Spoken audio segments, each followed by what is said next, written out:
Alhamdulillahirabbil alamin wa bihi nasta'inu ala umuri dunya waddin. Asyhadu an la ilaha illallah wahdahu la syarika lah wa asyhadu anna Muhammadan abduhu wa rasuluh. Allahumma shalli wa sallim wa barik ala sayyidina Muhammad wa ala alihi wa ashabihi wa man tabi'ahum bi ihsani ila yaumiddin. Amma ba'd, fa ya ayyuhal hadirun ittaqullaha haqqa tuqatih wa la tamutunna illa wa antum muslimun. Faqala Allah ta'ala fi kitabihil karim, a'udzu billahi minasy syaithanir rajim. Bismillahirrahmanirrahim. Kullu nafsin za'iqatul maut wa innama tuwaffau ujurakum yaumal qiyamah. Faman zuhziha 'anil nar wa udkhilal jannata faqad faza. Wa mal hayatud dunya illa mata'ul ghurur. Shadaqallahul azim. Kaum muslimin, sidang jamaah Jumat yang berbahagia. Puji syukur kehadirat Allah Subhanahu wa taala, alhamdulillah. Hingga detik ini Allah masih berkenan menitipkan nikmat dan rahmat-Nya buat kita bersama. Karena tidak sedikit lagi hamba Allah yang hingga detik ini mereka sibuk di pasar, mereka sibuk di kantor, bahkan mereka sibuk lagi di rumah dengan hal yang sangat-sangat sia-sia. Alhamdulillah, hari ini kita hadir dalam rangka mendekatkan diri kita kepada Allah Subhanahu wa taala. Berikutnya sholawat beserta salam senantiasa kita aturkan buat junjungan alam yakni Nabi besar Muhammad sallallahu alaihi wasallam. Allahumma sholli ala sayyidina Muhammad wa ala alihi sayyidina Muhammad. Kaum muslimin, sidang jamaah Jumat yang berbahagia. Judul yang akan kita bahas di siang hari yang berbahagia ini yaitu meraih husnul khotimah. Sebelum jauh melangkah atas judul ini, khotib ingin menyampaikan wasiat takwa buat kita bersama. Mari senantiasa kita tingkatkan keimanan dan ketakwaan kita kepada Allah Subhanahu wa taala, yaitu senantiasa mengerjakan perintah Allah dan senantiasa meninggalkan apapun itu bentuknya yang namanya larangan dari Allah Subhanahu wa taala. Mudah-mudahan kita yang hadir di sini khususnya menjadi hamba yang bertakwa. Amin ya rabbal alamin. Saudaraku kaum muslimin sedang jamaah Jumat yang berbahagia. Kalau kita berbicara masalah husnul khotimah, tentunya kita teringat sekali ayat yang telah khotib bacakan di awal khutbah tadi. Seluruh kita pasti hafal dengan ayat itu.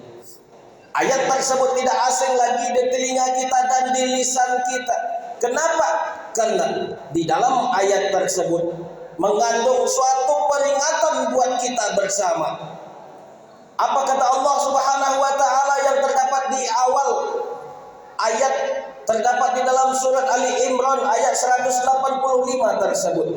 Kullu nafsin za'iqatul maut. Allah sampaikan hal ini. Setiap yang bernyawa mati. Setiap yang bernafas mati. Setiap yang hidup pasti mati. Kita hari ini hidup, kita hari ini bernafas, dan kita hari ini bernyawa. Kita akan menempuh yang namanya kematian. Seperti apa kematian kita kelak? Di mana kita akan dimatikan oleh Allah Subhanahu wa taala? Seperti apa bentuk kematian kita itu? Hanya Allah lah yang mengetahuinya.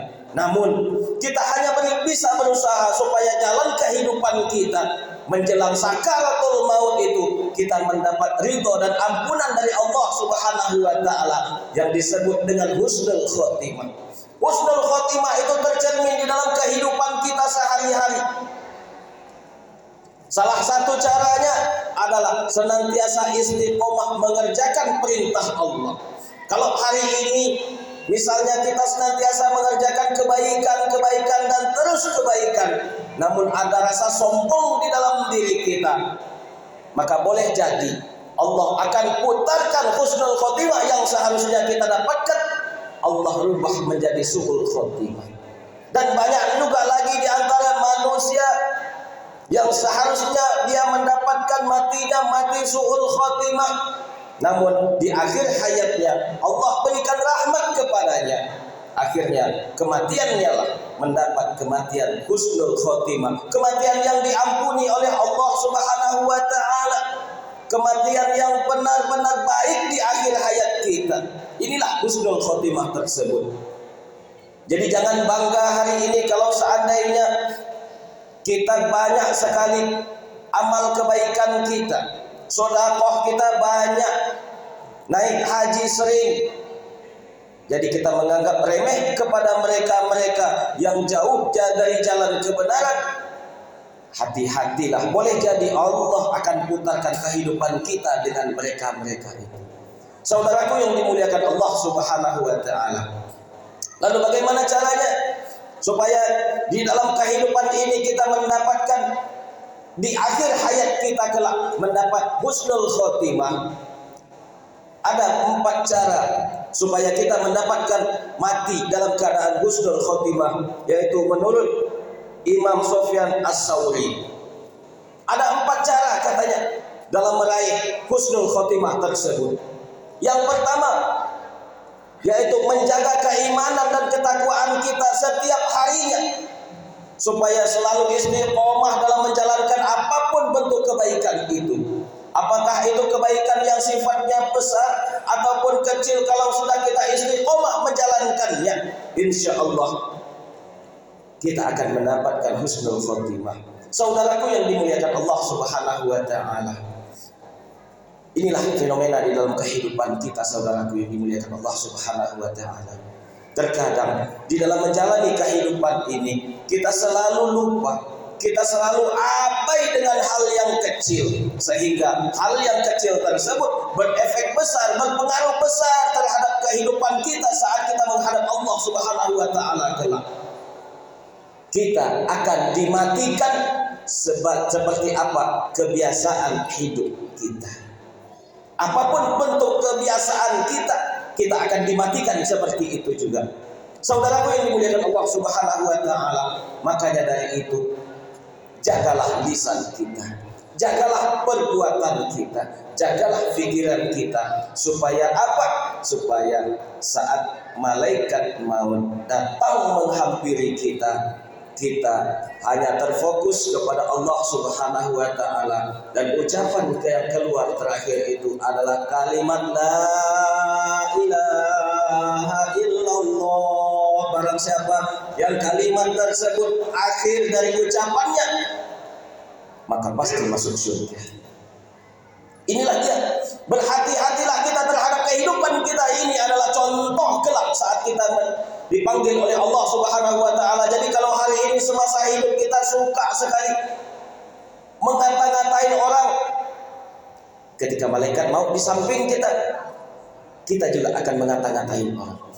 Kalau seandainya saat hidup di alam semesta ini kita senantiasa suka sekali berkata-kata kotor, suka mencarut, maka saat nyawa melepas dari ruh kita, kita juga akan seperti itu.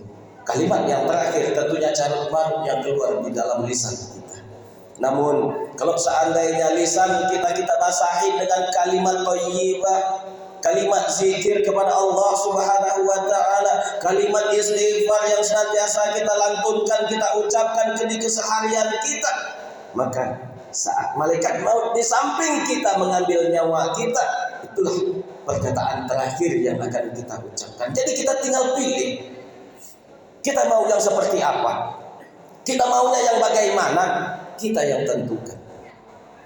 Kalau kita ingin ketika maut menjemput kita, perkataan terakhir itu adalah carut marut, maka carut marutlah di dalam kehidupan kita. Namun kalau kita inginkan kalimat terakhir itu adalah kalimat thayyibah, zikir kepada Allah Subhanahu wa taala, maka zikirlah kepada Allah. Istiqomahlah kita dalam menjalani kebaikan tersebut. Ini yang pertama menurut Imam Sufyan Al-Tsauri. Yang kedua yaitu selalulah berzikir kepada Allah. Allah sampaikan ala bizikrillahi tatmainnul qulub. Dengan berzikir kepada Allah, dengan ingat senantiasa kepada Allah, kehidupan kita akan tenang. Saudaraku yang dimuliakan Allah Subhanahu wa taala, makanya jangan heran. Jangan pernah heran kita dalam menjalani kehidupan ini. Banyak sekali rumah tangga kita yang senantiasa berantakan. Ketika kita berada di rumah, panas sepanas-panasnya rasa di dalam diri kita. Sekalipun AC penuh di dalam rumah kita, tetapi kita merasa tidak tenang. Kita merasa tidak nyaman di dalam rumah kita. Kenapa? Karena kita tidak diberikan ketenangan oleh Allah di dalam hati kita. Kenapa? Karena tidak adanya zikir kepada Allah. Makanya anak suka pembangkang, istri suka mengasari kita, istri senantiasa meninggi suara terhadap kita, memanggil kita sama seperti memanggil adiknya, memanggil kita yang suaminya sama seperti memanggil anaknya. Kenapa? Pertanyakan dengan diri kita. Jalan satu-satunya untuk memulihkan kondisi yang seperti ini, perbanyaklah zikir kepada Allah Subhanahu wa taala. Zikir kepada Allah menenteramkan hati. Zikir kepada Allah menyejukkan posisi rumah kita. Insya Allah tidak akan ada kalimat-kalimat yang kotor keluar dari dalam rumah kita. Tidak akan ada lagi carut marut yang keluar daripada ahli keluarga kita. Kenapa? Sudah dibentengi oleh zikir kepada Allah Subhanahu wa taala. Jadi jangan bertanya, kenapa rumahku panas? Kenapa aku tidak tenang ketika aku berada di dalam rumah? Pertanyakan diri kita. Saudaraku yang dimuliakan Allah Subhanahu wa taala, ini yang kedua. Yang ketiga yaitu perbanyaklah taubat kepada Allah Subhanahu wa taala. Coba lihat, ada satu perintah Allah Subhanahu wa taala yang kalau kita kaji arti dan maknanya sangat-sangat menarik sekali. Apa kata Allah? Ya ayyuhallazina amanu tubu ilallahi taubatan nasuha. Lihat kalimat awalnya. Ya ayyuhallazina amanu, hai orang-orang yang beriman, kata Allah Subhanahu wa taala, bertaubatlah kalian. Padahal yang dipanggil oleh Allah ini adalah orang yang beriman. Artinya orang yang beriman itu senantiasa takut kepada Allah Subhanahu wa taala. Allah perintahkan bertaubat. Lalu bagaimana seandainya kita jauh dari Allah, jauh sekali dari perintah Allah? Bagaimana kondisi kita hari ini, saudara yang dimuliakan Allah Subhanahu wa taala? Orang beriman saja disuruh taubat oleh Allah Subhanahu wa taala. Bagaimana caranya kalau seandainya kita ini adalah orang awam?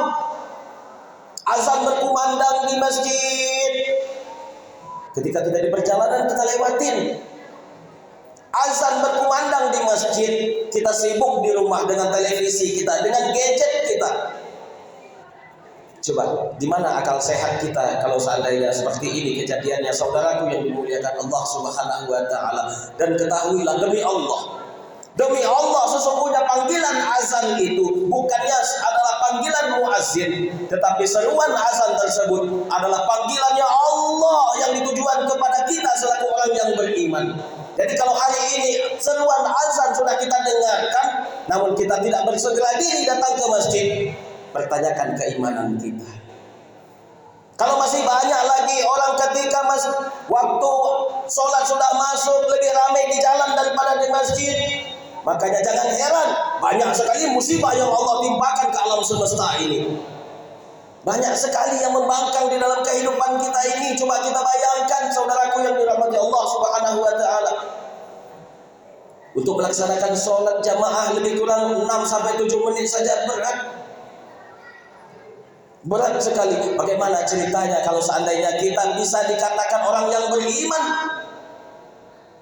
Tentunya keimanan itu jauh daripada kita. Saudaraku yang dimuliakan Allah Subhanahu wa taala. Ayo kita bertanyakan diri kita. Bisakah kita disebut orang yang beriman? Ini yang ketiga, cara untuk mendapatkan husnul khotimah. Yang keempat, yang terakhir, yaitu perbanyaklah doa kepada Allah. Banyaklah meminta kepada Allah Subhanahu wa taala. Kenapa? Karena dengan meminta kepada Allah, insya Allah Allah akan turunkan rahmat. Insya Allah Allah akan turunkan berkah di dalam kehidupan kita. Saudaraku yang dimuliakan Allah Subhanahu wa taala, ada salah satu tempat di mana doa itu tidak akan ditolak oleh Allah Subhanahu wa taala. Ada salah satu tempat di mana doa itu tidak akan dibiarkan oleh Allah Subhanahu wa taala. Tempat tersebut adalah doa orang setelah melaksanakan sholat. Kita bertanyakan diri kita lagi, saudaraku yang dirahmati Allah Subhanahu wa taala. Banyak sekali saudara-saudara kita, atau mungkin bahkan diri kita, setelah salam di dalam sholat tersebut, assalamualaikum warahmatullah, assalamualaikum warahmatullah, kita tegak dan tinggalkan tempat sholat kita tersebut. Bagaimana ini bentuknya, saudaraku yang dirahmati Allah Subhanahu wa taala? Di hadapan Allah kita tergolong orang yang sombong. Kenapa? Karena kita tidak meminta kepada Allah Subhanahu wa taala, seolah-olah kita hebat, seolah-olah kita kuat. Akhirnya apa? Kita tidak meminta kepada Allah Subhanahu wa taala. Padahal salah satu tempatnya di mana doa itu tidak akan dijauhkan oleh Allah adalah doa setelah pelaksanaan sholat itu. Kenapa kita sombong sekali dalam kehidupan ini? Kita lihat sejarah. Bagaimana ceritanya iblis diusir oleh Allah Subhanahu wa taala dari surga kepada alam dunia ini. Kenapa? Salah satu penyebabnya adalah karena sombong. Ana khairum minhu, katanya. Ya Allah, kenapa kau suruh aku sujud kepada Adam ya Allah? Padahal aku lebih mulia daripadanya ya Allah. Ini yang disampaikan oleh iblis, ini yang disampaikan oleh syaitan. Lalu, apakah kita ingin mengikuti jejak-jejak yang seperti ini? Syaitan adalah makhluk yang taat kepada Allah. Sekali sombong, Allah buang ke bumi. Lalu kita, apakah kita manusia yang taat kepada Allah ataupun tidak? Bagaimana waktu kita yang kita habiskan untuk mendekatkan diri kita kepada Allah Subhanahu wa taala? Apakah lebih banyak ingat ataupun lupa? Tentunya jawabannya adalah lebih banyak lupa daripada ingat kepada Allah. Ada lagi sifat sombong, Masya Allah. Apa yang ingin kita banggakan di hadapan Allah Subhanahu wa taala kelak? Tentunya tidak ada yang bisa kita banggakan di hadapan Allah. Tidak ada yang bisa kita banggakan. Sudahlah amal kita sedikit, ada lagi sifat sombong. Masya Allah. Apakah sombong itu kan disebabkan karena banyaknya harta kita, tingginya pangkat dan kedudukan kita? Insya Allah kita akan dinilai sombong yang benar-benar kezaliman oleh Allah Subhanahu wa taala. Sombong itu sudah dinilai zalim oleh Allah. Hati-hati. Hati-hatilah kalau seandainya di dalam diri kita terdapat sifat sombong. Memintalah kepada Allah, perbanyaklah doa kepada Allah Subhanahu wa taala. Ketika kita meminta kepada Allah, insya Allah Allah akan jadikan doa kita tersebut sebagai ibadah. Allahumma hawwin alaina fi sakaratil maut. Ini adalah doa umum yang senantiasa kita bacakan. Saudaraku yang dimuliakan Allah Subhanahu wa taala. Mungkin ini bisa saya sampaikan di kesempatan yang singkat ini. Mudah-mudahan ada manfaatnya buat kita bersama. Terkhususnya buat diri khotib sendiri. Untuk itu, mari senantiasa kita ingat bahwasanya di dalam kehidupan kita ini akan ada akhirnya. Akhir kehidupan kita ini adalah kita menghadap Allah Subhanahu wa taala. Akhir dari kehidupan kita ini adalah kita kita melipatkan tangan kita dipikul oleh saudara-saudara kita dimandikan oleh saudara-saudara kita disolatkan oleh saudara-saudara kita, dan kita akan dikuburkan oleh saudara-saudara kita. Itulah akhir dari kehidupan kita. Ingat, kapan waktunya, di mana tempatnya, wallahu a'lam. Allah lah yang Maha tahu. Kita hanya bisa bersiap-siap. Kita hanya bisa mempersiapkan diri kita, mempersiapkan bekal sebanyak-banyaknya untuk menghadap Allah Subhanahu wa taala. Kalau bekal itu sedikit, kita kelak akan menjadi manusia yang sangat-sangat merugi dan celaka. Kalaulah bekal itu cukup, rahmat Allah kita dapatkan, insya Allah ketika sakaratul maut kita akan menjadi manusia yang tersenyum menghadap Allah. Untuk itu perbanyak kebaikan. Untuk itu perbanyaklah amal soleh. Untuk itu jadikan diri kita sebagai manusia yang bermanfaat buat orang lain. Khairun nas anfa'uhum linnas. Sebaik-baik manusia adalah manusia yang bermanfaat buat orang lain. Faqtabiru ya ulil absar la'allahum tuflihun.